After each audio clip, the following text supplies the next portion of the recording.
Bonjour à tous, il est 17h10 et il ne faut pas que je mette la main devant l'antenne, sinon ça ne marche pas. C'est un running gag dans l'après-midi. Donc il est 17h10, on va attaquer l'avant-dernière conférence de cet après-midi. Et je vais passer la main à Alexandre pour l'animer. Bonjour, bonjour. Alors, je vais vous parler de Reactor. Donc vous êtes assez courageux parce que c'est quand même un truc un peu bien de dev à 17h là. Ça... Alors, Reactor, c'est un projet qui fait partie de l'écosystème Spring Framework et qui implémente les Reactive Streams. Et les Reactive Streams, qu'est-ce que c'est? C'est une spec qui est sortie à peu près vers 2015 et qui permet de décrire comment gérer des flux de données asynchrones. Alors, ça a l'air super compliqué. Je vais essayer de vous expliquer un peu comment ça fonctionne. La spec elle-même, il n'y a pas grand-chose dedans. Genre, il y a 3 interfaces à implémenter, c'est tout. Et elle vient avec un TCK, donc c'est un Test Compliant Kit. Et donc, grosso modo, le TCK, qu'est-ce qu'il permet de faire? Il permet de valider que l'implémentation des Reactive Streams, elle est correcte. Et donc maintenant, du coup, des implémentations de Reactive Stream, il y en a plusieurs. Il y a donc Reactor côté Spring. Il y a AK qui maintenant n'est plus open source, donc ça a été forké, ça s'appelle Peco. Il doit y avoir Mutiny côté Quarkus, etc.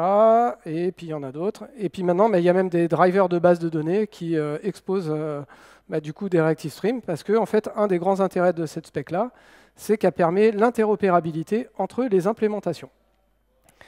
Donc maintenant que j'ai dit ça, je vais essayer de vous expliquer qu'est-ce que fait cette spec et qu'est-ce qu'elle apporte. Et comme ça, si jamais vous utilisez Reactor, eh bien, du coup, vous aurez un usage plus éclairé. Donc pour faire l'explication, je suis parti sur une métaphore super évoluée, le restaurant. Ça n'a rien à voir avec la chanson de Francky Vincent, je ne sais pas si vous connaissez, mais vous pourrez aller regarder, c'est un chef-d'œuvre. Donc du coup, dans cette métaphore, nous avons un restaurant avec d'un côté la salle, de l'autre côté la cuisine. Donc la cuisine, on va dire que c'est la base de données. La salle, c'est mon application web. Le serveur, ce serait un thread. Et mon client, c'est une requête HTTP. Alors, dans le monde classique Java en mode servlet, comment tout ça, ça fonctionne? Eh bien, on va imaginer que pour chaque table et chaque client, il y a un serveur qui lui est assigné. Et donc, il faut autant de serveurs que de tables. Donc, on va se dire que ce n'est pas très optimisé quand même. Et donc, quand un client arrive, le serveur va le prendre en compte, va lui donner une table, va prendre sa commande. Il va aller passer la commande en cuisine. La cuisine va du coup préparer son plat. Lui, il va attendre tranquillement. Quand le plat arrive, il va aller le donner au client. Il va attendre derrière la table que le mec ait fini de manger. Bon, ça peut être un peu gênant, mais... Et quand il a fini, il va encaisser le paiement. Et puis là, il va pouvoir prendre un autre client. Donc on se dit que bon, ça pourrait être un peu mieux. Sous charge, donc c'est le cas où il y a vraiment beaucoup de clients qui arrivent. Et bien en fait, qu'est-ce que ça fait? C'est que ça va créer une file d'attente automatique. Puisque de toute façon, vu que tous les serveurs sont occupés, ils ne peuvent pas prendre de nouveaux clients, donc automatiquement, les clients ils vont être mis en attente. Maintenant, il y a une autre façon de voir les choses, c'est le restaurant façon non bloquant. Donc là, c'est un peu le restaurant tel qu'on le connaît traditionnellement. En fait, il y a un pool de serveurs, et en gros, dès qu'il y en a un qui a du temps, il va pouvoir s'occuper d'une table. Donc un client arrive, le serveur va le placer, il va attendre que le gars ait choisi ce qu'il veut manger, il va aller voir un autre client, ou il va aller récupérer une commande en cuisine pour le passer, etc. Et donc comme ça, en fait, avec peu de serveurs, finalement, on peut gérer un nombre de clients assez important. Alors qu'est-ce qui se passe sous charge? Alors là, en fait, on va être capable de gérer plein de clients. Par contre, la cuisine, ça va être le feu, parce que eux, ils vont prendre plein de commandes, ils vont jamais être capables de les honorer. Donc là, au lieu d'avoir une file d'attente devant le restaurant, en fait, on va se retrouver avec plein de clients qui vont attendre leur plat, en fait. Par contre, d'un point de vue optimisation des choses, on va dire, on n'est pas trop mal parce qu'on a réussi à faire tourner notre restaurant avec peu de personnel, Mais les clients ne vont pas être contents. Et maintenant, le restaurant ReactiveStream, donc comment ça fonctionne? Donc là, c'est la cuisine finalement qui va un peu piloter les choses.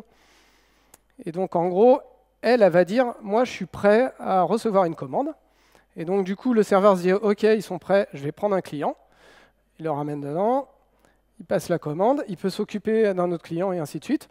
Et donc en fait, c'est la cuisine qui va driver le nombre de clients qu'on va pouvoir avoir au maximum. Et donc avec cette configuration-là, en fait, on va pouvoir faire, c'est un peu le mix des deux, quoi. C'est-à-dire que on va pouvoir faire tourner le restaurant avec peu de serveurs. Les serveurs vont toujours être occupés, la cuisine va toujours être occupée. Et grosso modo, ça va plus ou moins fonctionner. Et en fait, si à un moment, tout le monde est occupé à fond et qu'on ne peut plus rien faire, ça va créer une file d'attente, comme dans le cas en mode servlet. Donc voilà pour l'explication théorique. Et puis maintenant, on va essayer de voir qu'est-ce que ça donne quand on fait ça dans le code. Donc, dans Reactor, il y a grosso modo deux gros trucs. Il y a les monos et les flux. Donc, une mono, c'est une valeur qui arrivera dans le futur plus tard, ou pas de valeur. Et les flux, c'est comme une collection de valeurs qui vont arriver les unes après les autres quand elles seront prêtes. Et donc, un flux, en gros, il va se démarrer, il va pouvoir se stopper, ou voire il ne se stoppera jamais. Par exemple, si imaginons on consomme des événements Kafka, on va avoir un flux qui représente les événements qui vont venir de Kafka. Ce flux, en fait, sa durée de vie, ça va être la durée de vie de notre application. Il n'y a aucune raison qu'il s'arrête comme ça. Il est grosso modo infini, quoi. Et donc, en fait, dans Reactor, il y a plein de façons de créer des flux à partir d'une collection, à partir d'une valeur, à partir de tout un tas de choses. Et il y a une façon de créer des flux qui est genre la façon à la mimine, quand on veut faire ces trucs custom. Et donc là, c'est ce que j'ai affiché à l'écran. Et l'idée, en fait, c'est à travers de cette implémentation custom, de vous montrer les comportements que va avoir Reactor suivant différents cas de figure. Donc là, mon flux, en fait, c'est un compteur. Et donc lui, il va émettre des éléments de 1, 2, 3, 4, 5, et ainsi de suite, jusqu'à ce que ça s'arrête. Donc il peut être infini, jusqu'à la taille max des longueurs. Donc là, du coup, comment ça se passe? En fait, on fait flux.create, on a un objet sync. Et en fait, dans cet objet sync, on va pouvoir enregistrer des callbacks pour différentes choses. Donc le onRequest, en fait, là, grosso modo, c'est la cuisine qui nous dit je suis capable de gérer tant de plats, vas-y, envoie-moi les commandes. Okay. Donc là, en gros, en fait, dans un stream, en fait, il y a une source qui va émettre des éléments.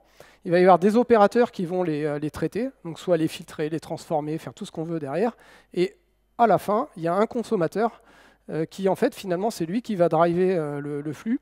Et donc, en fait, la demande, elle va remonter poum, poum, poum, poum, poum, jusqu'au consommateur, et les données, elles vont redescendre, tac, tac, tac, tac, jusqu'à la fin. Donc là, dans cette implémentation-là, en fait, ce qu'on fait, c'est que quand le consommateur nous requête des éléments, on va d'abord écrire la requête pour pouvoir voir ce qui se passe. Et ensuite, du coup, de 0 jusqu'à la requête, on va incrémenter notre compteur. Et puis, sync.next, en fait, on va envoyer les éléments dans la suite. Et puis, du coup, il y a deux callbacks pour dire le flux a été abandonné, c'est ici. Ou alors, le flux, c'est terminé. Tac. Hop. Comment on utilise ce machin-là? Donc là, j'ai mon compteur et je peux faire .subscribe dessus. Donc je m'abonne. En fait, là, tant que j'ai créé mon compteur, en fait, il ne se passe rien. En fait, c'est un truc lazy. Et c'est au moment où je m'abonne que ça va déclencher l'émission des éléments dedans. Et quand je fais subscribe, en fait, donc il y a plusieurs possibilités. Mais grosso modo, la plus complète, c'est je peux faire quelque chose pour chacun des éléments qui arrivent. J'ai un callback quand il y a une erreur et j'ai un callback quand c'est terminé. Et donc ça, en fait, le code non-latch, là, c'est juste pour dire je bloque le traitement tant que c'est pas fini pour pas que ça se termine tout de suite. Mais voilà, en gros, à quoi ça sert. Et puis j'attends la fin avant de rendre la main. Donc si je lance ce code-là, donc là, j'ai volontairement mis en commentaire le log pour chacun des éléments, parce que sinon, ça allait trop bourriner sur la console. C'est vrai que j'aurais pu passer en mode... Attendez, je vais vous le mettre en blanc. Ce sera peut-être mieux.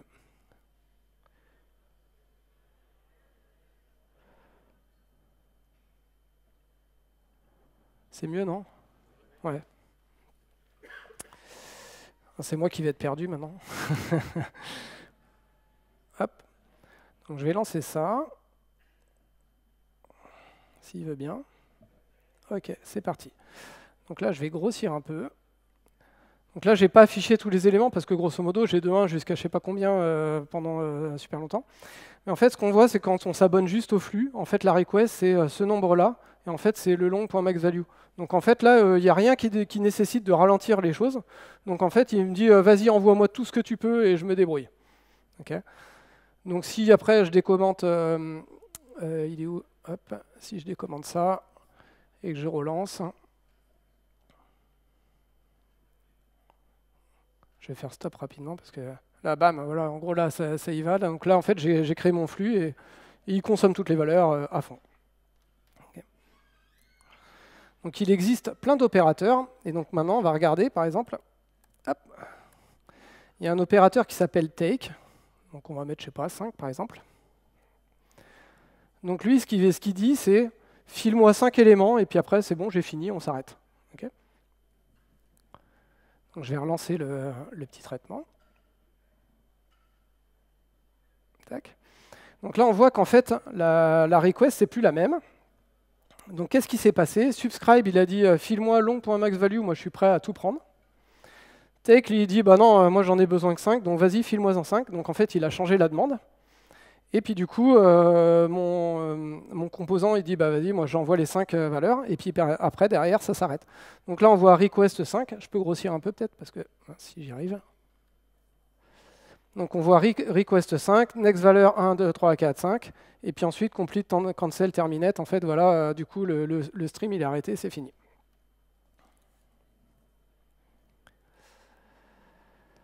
Maintenant, on va regarder ce qui se passe si on utilise un opérateur qui s'appelle delay.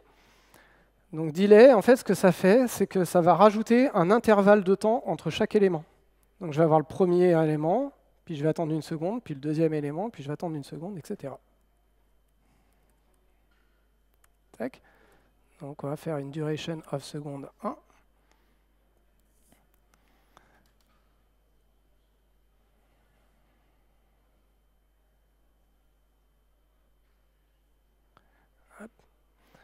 Donc là, du coup, bah, c'est pareil, en fait. Ça a changé la demande. Donc, même chose. Subscribe, il disait long.maxValue. Delay, lui, en fait, il ne sait pas comment il doit se comporter. Donc, en fait, il va demander par défaut qu'un élément. En fait, il dit file-moi le suivant. Je vais attendre 1 seconde, je vais le publier. File-moi le suivant, et ainsi de suite. Donc, on voit bien, en fait, à chaque fois, la valeur qui arrive avec des intervalles de secondes, et puis request, ainsi de suite. Donc, après, si on joue avec le buffer, donc le buffer, ça permet de faire des paquets. Donc, par exemple, de transformer un flux d'éléments en un flux de paquets d'éléments. Donc, hop, on va mettre un buffer, on va dire 5. Hop. Tac. Je relance. Donc là, ben, forcément, la demande, elle a changé. C'est plus 1, c'est 5. Et entre chaque paquet, ben, du coup, de 5, il y a un intervalle de 1 seconde qui a été ajouté. Si on fait l'inverse,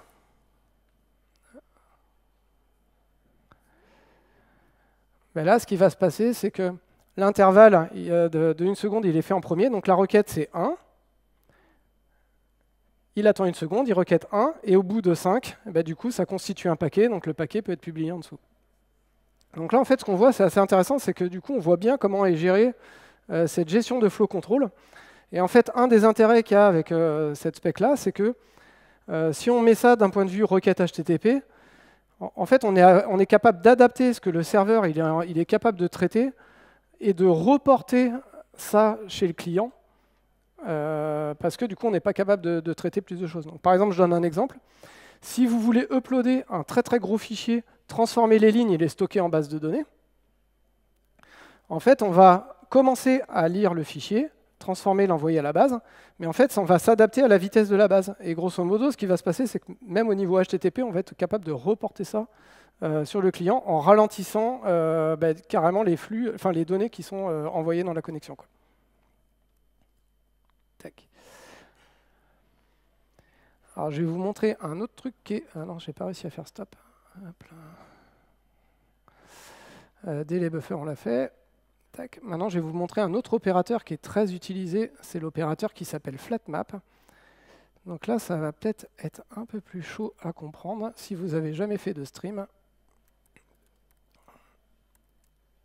Je vous l'écris, puis je vous explique après. Hop.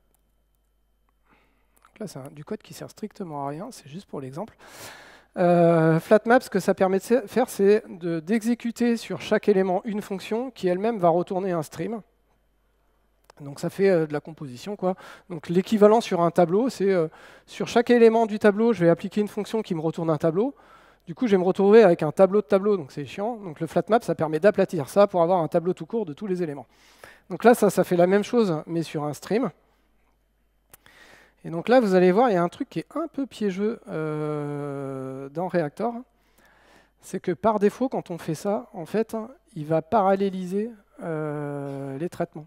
C'est-à-dire qu'en fait, au lieu de faire, je prends un élément, j'exécute la fonction, j'attends son résultat, je le publie, je demande le suivant, etc. En fait, il va en lancer plein en parallèle, et puis il va récupérer les résultats. Donc là, je vais mettre ça en commentaire, sinon ça va... Alors ça va aller très vite. Je vais relancer, je vais faire stop tout de suite. Hop, j'ai peut-être pas été assez rapide. Est-ce que j'arrive à remonter jusqu'en haut? Ah si, c'est bon. Hop, je vais grossir. Tac. Donc là, en fait, comme il cherche à paralléliser, par défaut, il parallélise par 256. Donc en fait, il demande les 256 éléments. Il va... Donc, imaginez qu'ici, là, au lieu de faire mono.just, je fais un appel d'API. En disant, ben voilà, je récupère un élément, je fais un appel d'API, quand elle m'a répondu, je passe le résultat au truc suivant. Là, en fait, c'est super piégeux parce qu'en gros, il va essayer de faire 256 appels d'API en parallèle. Donc, du coup, vaut mieux faire gaffe à ça parce que là, on peut faire un DDoS sans faire exprès. Donc, du coup, flatmap, ça peut être un peu piégeux. Et donc, on peut surcharger en fait, le facteur de concurrence. Donc, par exemple, si je mets 4 ici et je relance le même code, boum, hop là. Donc là, si j'arrive à remonter jusqu'en haut. Donc là, ouais, bon, là, ça a été trop vite, mais grosso modo, il a dû requêter 4. Et en fait, après, il doit en requêter 3 ou 1 en fonction, parce que du coup, il y en a qui arrivent, il doit y en avoir plusieurs qui arrivent en même temps, donc il n'a pas besoin de requêter à chaque fois. Donc là, ce qu'on va pouvoir faire, c'est peut-être juste rajouter un délai pour voir un peu mieux ce qui se passe. Hop. Donc si je fais un duration of 1 seconde, et là, on va juste regarder la... Je vais grossir un petit peu. Hop. Donc voilà, il en requête 4 au début, puis après, en fait, il les requête au fur et à mesure que les différents résultats arrivent, mais il redemande, et ainsi de suite, quoi. Donc là, on pourrait imaginer, je sais pas, ma source, c'est un gros fichier. Pour chacune des lignes des fichiers, je vais aller chercher un truc dans une API. Quand le résultat il arrive, je vais faire autre chose, et ainsi de suite. Et donc, en fait, on voit bien que, grosso modo, là, en fait, la demande et l'exécution du code, en fait, elle est faite au fur et à mesure. Donc, en fait, là, en gros, on a un contrôle assez fin sur l'utilisation du CPU qu'on peut avoir, et aussi l'utilisation de la mémoire, parce qu'en fait, comme les choses sont faites au moment où elles arrivent, eh bien, en fait, on surconsomme jamais trop de mémoire, quoi. Donc là, je suis arrivé au bout des exemples que je voulais vous montrer. Voilà, du coup, je n'ai pas grand-chose de plus à dire, si ce n'est peut-être si vous avez des questions.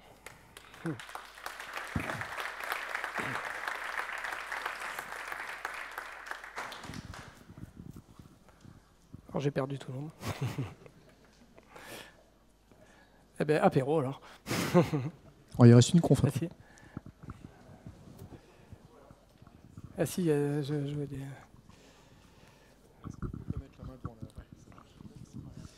Merci. Déjà, merci pour la conf. Du coup, j'avais une petite question. Avec l'introduction des Virtual Threads et Project Loom, alors désolé, c'est un peu technique, ouais. Mais du coup, ma question, c'est, vu que ça devient, entre guillemets, non bloquant, est-ce qu'il y a encore un intérêt à utiliser Reactor et tout ça? Alors, est-ce qu'il y a un intérêt? Je pense que du coup, l'API, elle peut être sympa, notamment pour la gestion des streams, qui est peut-être pas forcément facile à faire avec Loom. Pour le reste, en fait, grosso modo, Loom, je dirais que par rapport à ma métaphore du restaurant, c'est comme en fait si c'était le mode pas beaucoup de serveurs, mais chacun avait géré des hologrammes qu'il envoyait au client pour faire style qu'il était là, alors qu'en fait il n'est pas là. Et donc en fait voilà, donc il doit y avoir quand même un surcoût de gérer en gros tous ces threads virtuels, mais je pense que c'est pas grand-chose par rapport à comme c'est fait là.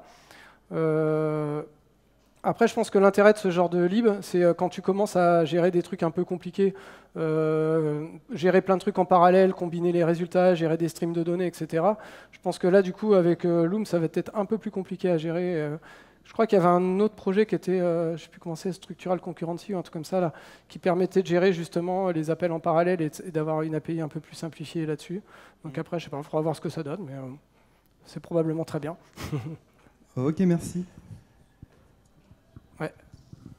Moi, ma question, c'était sur justement là, le fait de traiter de la donnée à la volée, enfin de streamer de la donnée. Là, ici, on voit que c'est justement un peu basé sur du multithread, mais quel est le parallèle que tu peux faire, ou est-ce qu'on peut utiliser aussi ce genre d'outils Reactor, comme on peut le faire avec du streaming, avec du Apache Spark ou d'autres systèmes comme ça?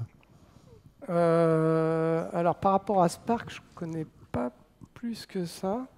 Mais moi, je sais que j'utilise beaucoup ça pour justement faire des traitements de données, des batchs ou des trucs comme ça. Parce qu'en fait, je pense que Spark, c'est plus orienté data, donc processing de données, etc. Mais moi, en gros, si tu veux prendre les données d'une base et les foutre autre part, en gros, moi, je trouve que c'est super pratique parce que justement, tu dis, tu as ton flux de données, tu peux spécifier à chaque fois sur combien tu vas paralléliser, comment tu vas faire des paquets, comment tu vas faire. Donc, tu vas décrire en fait tous tes trucs, et puis en fait, ça va s'exécuter grosso modo comme tu l'as décrit, quoi.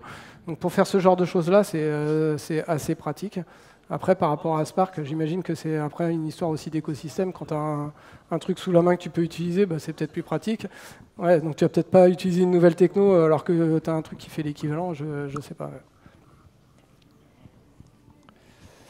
Ok. Ah.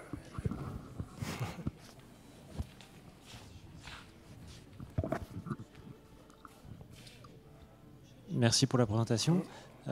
Par défaut, c'est quoi le pool de thread qui est utilisé, et est-ce qu'on peut le manipuler ou en switcher en fonction de l'IO ou du CPU? En fait, alors je ne sais pas comment il calcule son pool de thread. Moi, avant, j'utilisais beaucoup AK, qui était une autre implémentation des ReactiveStream, et je crois que c'était le nombre de CPU x 2+1, un truc comme ça, en fait, qu'ils faisaient. Sur Reactor, je ne sais pas trop comment si c'est calculé de la même façon, mais en fait, tu peux aussi avoir ton propre pool de thread. Parce qu'en gros, ce genre de librairie-là, en fait, c'est très très bien si toute la chaîne des outils qu'on utilise avec, ils sont en mode non bloquant, parce que chacun va utiliser peu de ressources et tout ça. Donc en fait, il vaut mieux avoir un client HTTP non bloquant, un driver de base de données non bloquant, etc. Donc maintenant, dans l'écosystème, il y en a vraiment plein. Pour la base de données, il y a R2DBC ou Vertix. Sur les clients HTTP, même dans le JDK11, il y a un client non bloquant, donc ça fonctionne très bien. Par contre, de temps en temps, il y a des choses qu'on va utiliser qui sont bloquantes. Et elles, en fait, il faut grosso modo les exécuter sur un pool de thread à part pour que leur traitement ne vienne pas interférer avec toute cette mécanique-là, quoi. Et donc pour ça, en fait, dans Reactor, il y a une notion d'un truc qui s'appelle le scheduler. Et en fait, tu peux dire qu'en gros, quand tu exécutes un stream, en fait, il est exécuté en utilisant un scheduler bien particulier. Et grosso modo, tout ce traitement-là, il va être basculé sur un autre pool de thread. Donc tu peux comme ça bouger de thread en thread. Si tu utilises toute une stack de choses non bloquantes, tu ne te préoccupes pas de ça, parce qu'en fait, ça va être fait dans chacune des libs, et voilà, quoi. Et je crois qu'ils ont un utilitaire aussi qui permet de lever des erreurs quand justement il y a des threads qui restent bloqués trop longtemps. Donc en fait, ça permet aussi de détecter des erreurs dans les phases de dev, quoi. Ok, c'est fini. On va être obligé d'arrêter là pour les questions, donc vous pourrez continuer à discuter après.